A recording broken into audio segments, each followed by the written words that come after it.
Denim Couch Podcast. Ooh, whoa, ooh, whoa.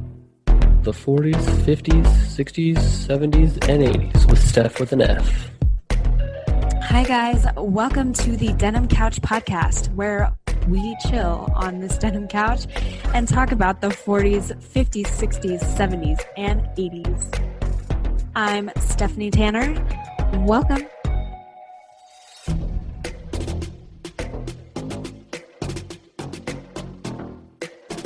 Hey guys, it's Stephanie Tanner with the Denim Couch Podcast. And today's episode, we are chatting with Jim Lyle.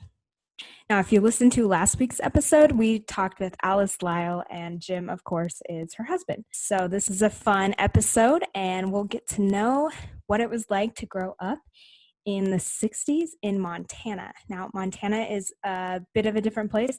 I personally think Montana is the prettiest state I've ever been to. So I really enjoyed it there. It's beautiful. The sunsets, the mountains, the fields, the colors are so vibrant. It's amazing. So Jim has some awesome stories for us to listen to. So let's dive in right after, piggybacking off of last week's episode where I talked about why I'm doing this and kind of got into why it's good to be bored. I personally feel like creativity is a byproduct of being bored. So I wanted to read 40 ways to be creative.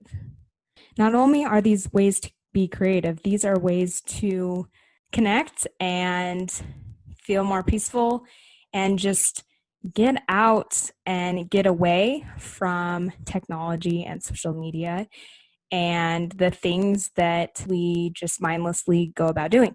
These are ways to be intentional. These are ways to be creative and have a little bit of fun. Okay, so first one, create an inspiration board. Get out more, go outdoors, sketch, experiment, socialize, keep up with trends, learn a new skill, read books, ! One of my favorites, use sticky notes, break your routine, be around creative people, spy on the competition, visit exhibitions, collaborate with others, travel, get a new hobby, challenge yourself, make lists, meditate, get feedback from peers, listen to music, watch films, take risks, write stuff down, declutter your workspace, love what you do, finish projects, visit museums and galleries, spend quality time with your spouse or partner or significant other, take naps, watch motivational speeches, go to the theater, practice, eat different cuisine, stop comparing yourself to others, question things, turn off distractions, let go of fear, and be curious. I got that from redbubble.com. All right, guys, thank you for listening. Enjoy Jim's interview. I sure did. All righty.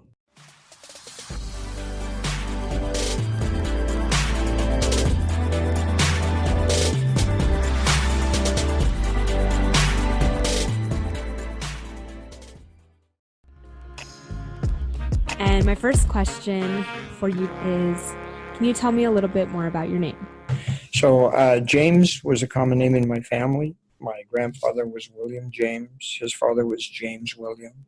I had many uncles who were named Jim or James. My granddad called me Jimmy, but most people call me Jim. I think in grade school some kids called me Jimmy, but it was a very common name. What was life like back in the 60s? Well, I graduated from high school in 61. So in 60, I was 17 years old. Okay. And then the next year, as an 18-year-old, I graduated from high school. I enjoyed my childhood. I lived in Butte, Montana. Butte is almost on the Continental Divide. It was a mining town. People were very kind to each other. People were often very cliquish. So in high school or grade school, there were cliques. But it was fun to live in those eras. Those were the days where we didn't have television. But we did enjoy going to the movies, especially cowboy shows. So Gene Autry and Tom Mix and One of the favorite things I did as a little boy, like a 6, 7-year, 8-year-old kid, is once a week there was the Lone Ranger program on the radio, and we had a big console radio, so it stood 4.5 feet tall. It was like the size of a small refrigerator almost. And so I would lay down in front of the radio on that particular night, and I don't know which night it was just a half an hour program, and I listened. The kids in the neighborhood all knew each other, and we played games in the evenings because there was no television. And we did a lot of things. We played kick the can. The neighbors, I was thinking about this, the neighbors, most people in Butte had a garden, and a lot of neighbors grew carrots and lettuce. And we grew carrots, lettuce, and raspberries. But our carrots didn't grow as good as the neighbor across the street, and I used to sneak in and eat her carrots. And one day she caught me. I can remember I had just pulled the carrot out, and I was just taking a big bite out, and I looked up, and there she was in the window looking at me. So those were the years where we didn't have school buses. I lived a mile from school, walked to school, walked home for lunch. We had an hour for lunch, so we walked home for lunch. And then we walked back to school. And we had once a week a shop class, but they didn't have the facility at our school. So we walked a couple miles to another school that had a shop class, and then we'd walk home. And we did that 6th grade, 7th grade, 8th grade. We got in trouble, so they didn't allow us. Somebody rolled a tire down the hill, and it went through somebody's window. Oh, no. So they canceled shop classes for us. And the girls didn't go to shop class. They went to homemaking. So they learned how to sew and cook, and the boys learned how to work with wood. It was mainly wood. And it wasn't until high school until they had a metal shop. In the wintertime, we used to, we being the neighborhood, would flood a vacant lot, and people would ice skate on the vacant lot. In Butte, there were many volunteer fire departments. So the volunteer fire department would bring their hose out and hook it to the fire hydrant, and they'd spray water and flood that vacant lot, and we'd ice skate. So one of the vacant lots was right next to my grandparent Dyer's home. And I can remember ice skating down there a lot. And they would build a big fire in a big 55-gallon drum so that you'd skate, and then you could go over by this big fire that was in the drum. We played a lot of Crack the Whip, where the kids would get in a line and skate along, and somebody'd stop, and then the rest of them would kind of go in a circle, and the last person would be very far out and really go fast as he went around the corner. Okay. And then you'd let go of him, and he'd go into the snowbank. So that was a lot of fun. In high school, actually, for physical education, we used to play hockey outside in the snow. We boxed in grade school, actually. For physical education, we actually boxed. And that was the McKinley grade school. So 6th, 7th, 8th grade, 6th, 7th grade mainly. I don't remember boxing in 8th grade, but we boxed for PE. We did other things too. So then when I went to high school, we had physical education. In high school, like I say, we ice skated. We played football. We had one semester we had to swim. They actually had swimming class. You had to take swimming classes one semester so that people learn how to swim. What were some popular activities? We built a 15-foot canoe. 3 of my friends, so 4 of us built 2 canoes. And sometimes coming home, we would stop and work on the canoe. The canoe was made of orange crates. Really? Years ago, in the 50s and 60s, produce like apples and oranges were sent to grocery stores in orange crates. So orange crate was made of slats that were about 1/4 inch thick and about 3 inches wide and about 16 inches long. Then I worked at a grocery store, so I got all the old orange crates and brought them home, and we would take them apart and use them to provide the wood structure for these canoes. And then we covered all of that with canvas. And you put what's called sizing on the canvas, which shrinks the canvas and then you paint that, make it look pretty. And we had a goal to finish both canoes at a certain date. Well, my friend and I finished sooner than the other two. Mm-hmm. We were able to size and put 3 coats of paint on our canoe. The other fellows sized and put 1 coat of paint. And when we launched at a very beautiful lake called Georgetown Lake, and both canoes began to float out through the dock and harbor area. Theirs took on water and sank because they didn't put enough paint on it. It sank, and then they just paddled back in a canoe. They were sitting in water up to their waist. The canoe, this 16-foot canoe, was really heavy. You needed 2 people to carry it around because the keel and the gunnels and the thwarts were all made of pine, and they were kind of heavy. Okay. And then between the various points, we had these slats from the orange crate. So inside, you had the wooden structure you put your feet on and sit against. And then outside of that was the canvas, which was against the water. Yeah, so that was fun. High school was a good time. In those days, every Friday you had a high school dance, and it was often not at the high school. It was often at the union hall, the miners' union hall, and people would always go to the dance. I didn't have a car. I had friends who had cars. I was saving my money for college, so I didn't have a car. What did you do for fun in the 60s? Yeah, in high school, because Montana has a lot of the outdoors, and the fellows I gravitated to in high school liked the outdoors and liked to fish. We didn't hunt a lot, but we fished a lot. We hiked a lot. We shot a lot. When we hunted, everybody packed a pistol. Mm-hmm. Most of them were 22s, except for one of the guys had a .357 Magnum. It was a really big, powerful gun. And the interesting story about that is Leonard was a bit of a character, and he made 6 rounds of blanks. Well, I put wax in them, actually. And we were walking through the neighborhood, and one of our other friends' neighbors was always hassling us and was angry that we were noisy or something. And as we walked by, the neighbor came out and started to yell and scream at us. And Leonard pulled out his .357 with blanks and shot at him 3 or 4 times, and the guy ran back in the house naturally. And I always now think about this day and age, people would go to jail for something like that. It would, but I don't even know if the neighbor reported it, because in Butte, Montana, I could walk a mile from my home and I could shoot my .22 rifle. When we fished, everybody carried a pistol. I carried my dad's .22 special. It was a revolver. We really liked fishing. We did a lot of fishing in the Big Hole Valley. Was a favorite spot. We went fishing.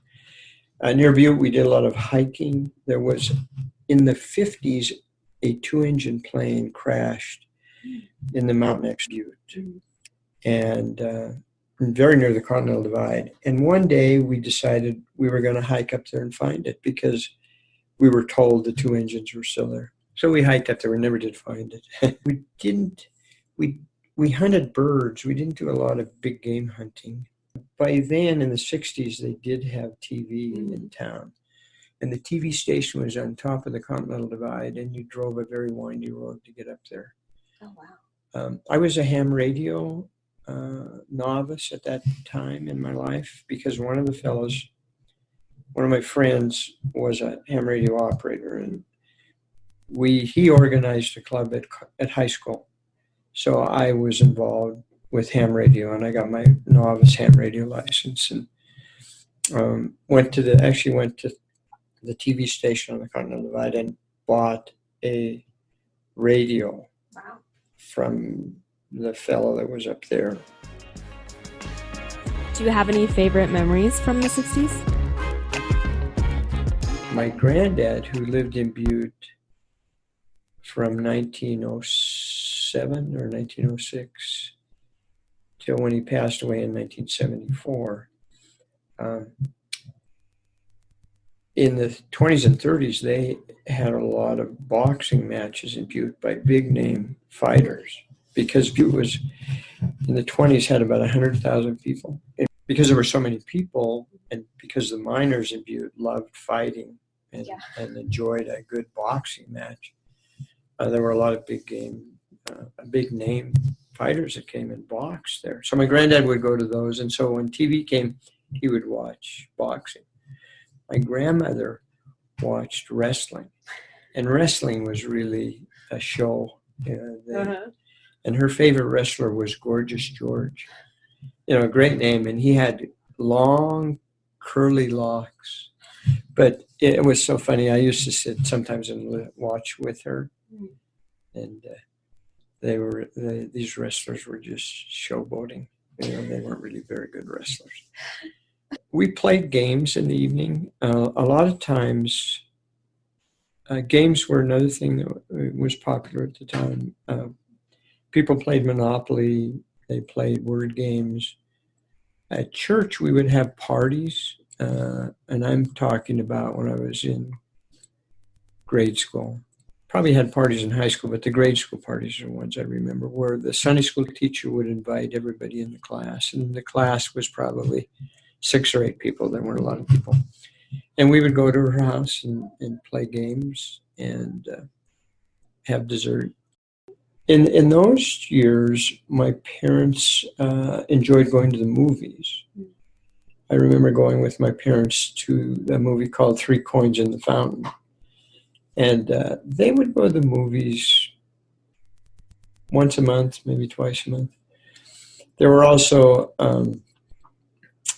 neighborhood activities where they would invite neighbors into their home, or they would go to a neighbor's home, and they would play games, and they would talk a lot. I can remember them playing games and playing cards. They liked Pinochle was a popular card game that they would play. My parents would always rotate holiday activities between their home and both grandparents. Okay. So one year, Easter was at somebody's home, and then Thanksgiving, and then Christmas. So we would rotate through those. And when I was younger, my grandmother both grandparents made very good food, so it was always fun to go. My grandparents that lived on the flats, the Dyers, were less fortunate as far as monetary means than my grandparents who lived on the hill, the Lyles. My grandfather Lyle was the foreman of the canvas shop and working for the mines. The canvas shop made big tubes out of canvas, and the tubes were 2 to 3 feet in diameter, and they were 20 to 40 feet in length. The reason for the tube is way deep in the mine, they would drive a shaft, which is a hole that goes straight down. And then from it, every 100 feet, they would have tunnels, which they called drifts. Because a tunnel goes straight, generally. A drift drifts around. And the reason it drifted around, it was following the vein of ore. But at the very end of that tunnel, it would often be very hot. So the big canvas tube, if you will, was hooked to a fan at the station near where the shaft was, and it would blow cold air all the way down to where the miners were. So my granddad made a lot of cloth things because my granddad was a sailmaker by profession. He actually apprenticed as a sailmaker, worked for the British Navy for about 3 years before he came to the United States. So he eventually became the foreman of the canvas shop and made lots of money. And during the Depression, he was able to work on the weekends also, in addition to the daytime, as kind of the security guard. So he did very well. Whereas on the flats, my grandparents Dyer didn't do as well. My grandparent Dyer was an insurance salesman, and during the Depression, they didn't buy a lot of insurance. So he worked for the WPA, and then there was a lot of times where he didn't have employment. So they ate a lot of pancakes.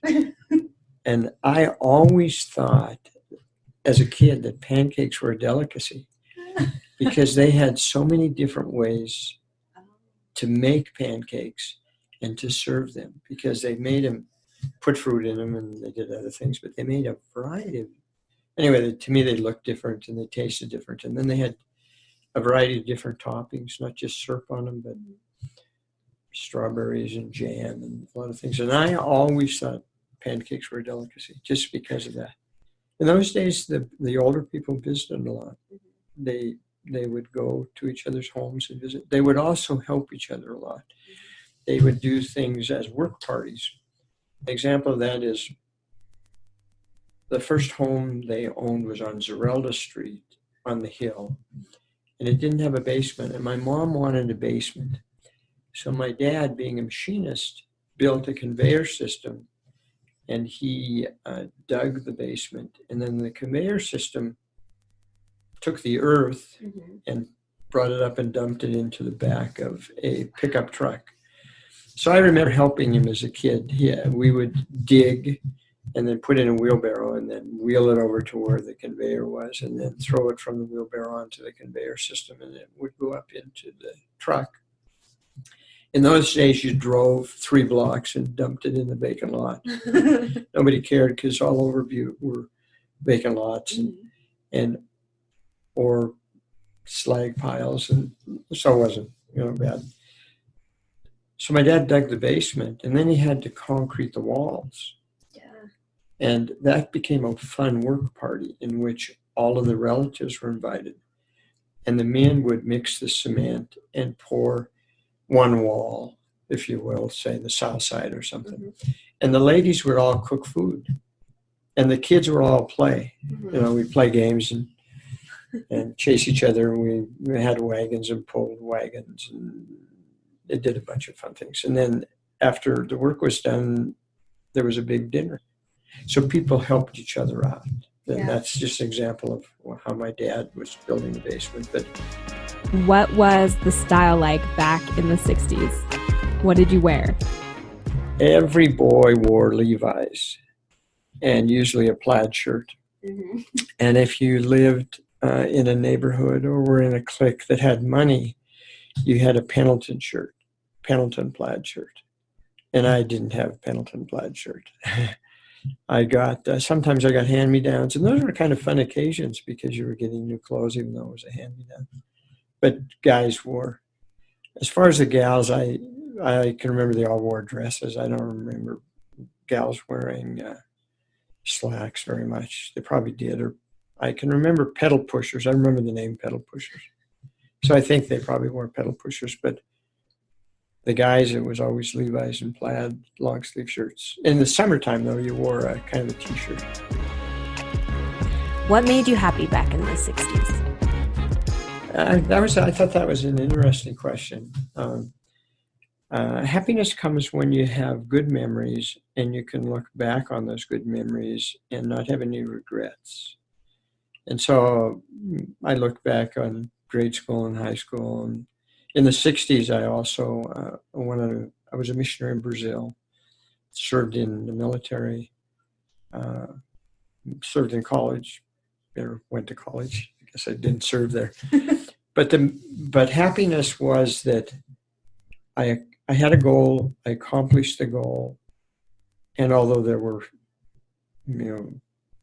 situations that probably weren't as fun as you wanted them to be, there was great happiness in achieving the goal, and there was a lot of happiness in being able to look back on those events and saying, wow, that was fun in the process. I'm a type of guy that I enjoy the journey as well as arriving at the destination. So being able to look back on the journey, I can look back and say, I can remember having some classes in college, physics or thermodynamics, where we studied together, and 3 or 4 or 5 of us would debate the question or the problem we were to solve. And those were fun times. I can remember that as fun times. Brazil was fun because we met a lot of really sweet people. Brazil had Brazilians were the type of people that you would arrive and knock on the door, and they would invite you in before they'd even ask you what you want. They would, why you were there. So you'd go inside and then you'd visit a little bit. They're just really sweet, nice people. Were you ever scared, unhappy, or anxious back in the 60s? I'm sure I was scared. I worked a couple of summers in the mines in Montana, 66 and 67. And I can remember a couple of times I was fearful in the mines.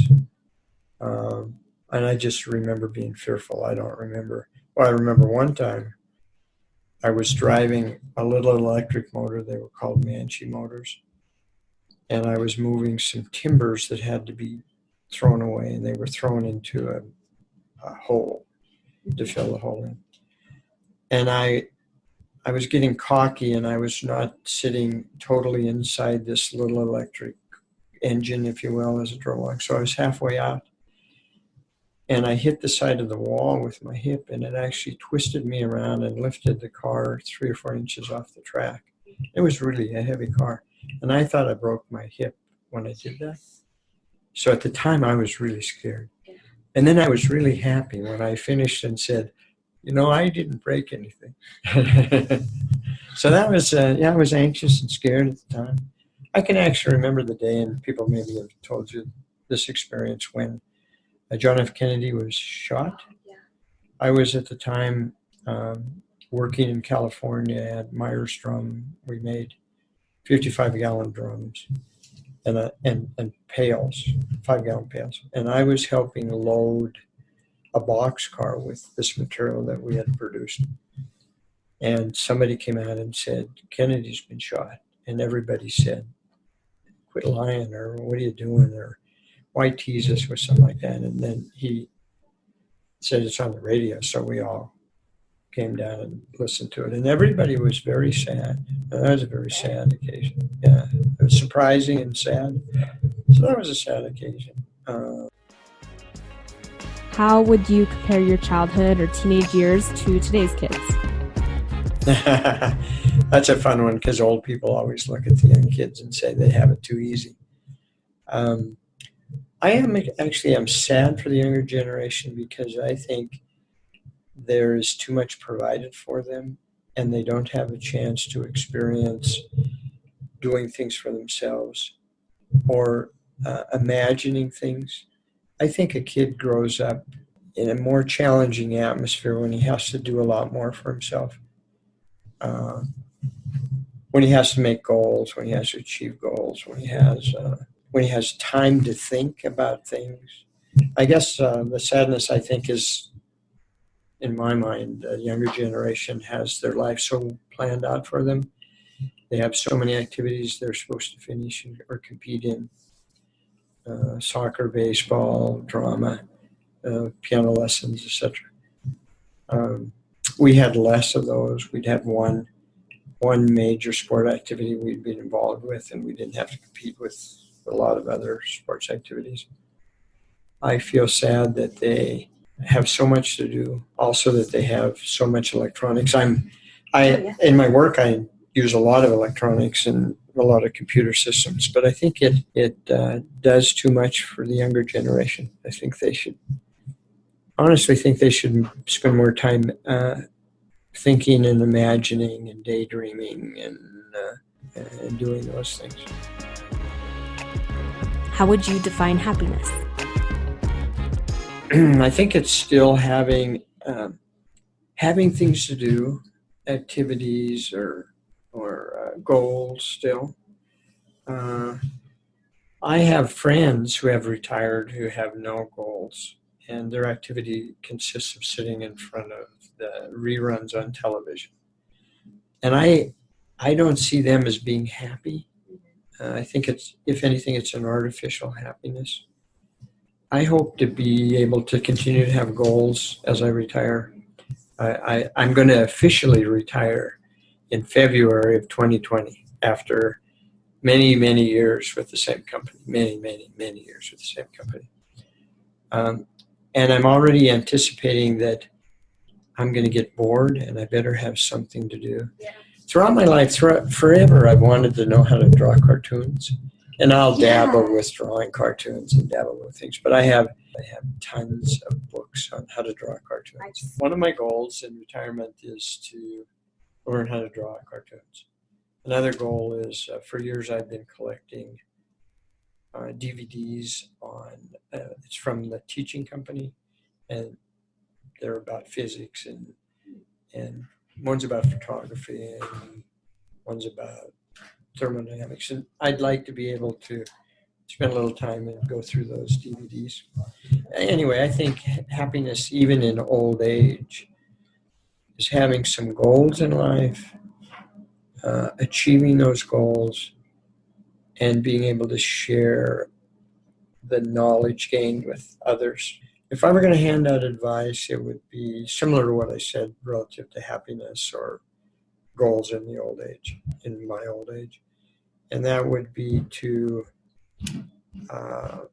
remember happiness isn't dependent on other people, but really it's dependent on you and your goals you set, or the things you learn or tackle. Too many people in life get angry because they think somebody has wronged them or diminished their happiness. Abraham Lincoln, I think, said you can be as happy as you choose to be, which I think is very true. You choose the amount of happiness you want. You can let a situation make you angry and make you feel bad, or you can say the situation is a learning experience and let's move on.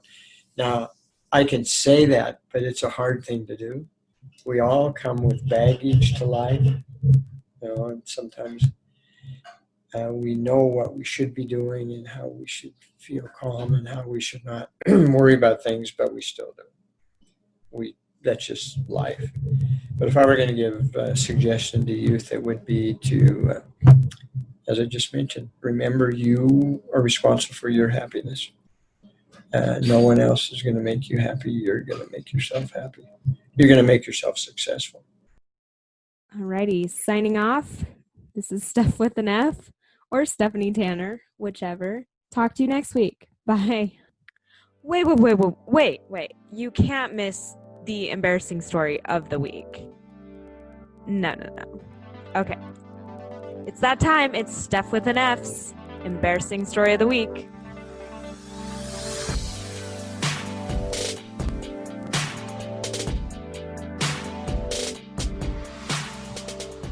All right, so today's embarrassing story is, it's just what happened this week. And this week, when I'm recording this, it is Christmas Day. We woke up this morning to a very special Christmas present. Yes, when we, actually it was kind of special because we got to sleep in a little bit. Problem is with sleeping in is that when we wake up, our son, well, at least today, he had taken off his diaper and left the remains of it smeared all over the bed. So all over his crib. So it was a very wonderful Christmas present. Thank you, my son. Thank you. So I thought that was not only special and so thoughtful, but memorable. So that is our short embarrassing story for the week. I don't know who was most embarrassed by that. Definitely not my son. I think it was just a special surprise. Anyways, hope you guys all had a wonderful week, and we'll talk to you next time. Bye.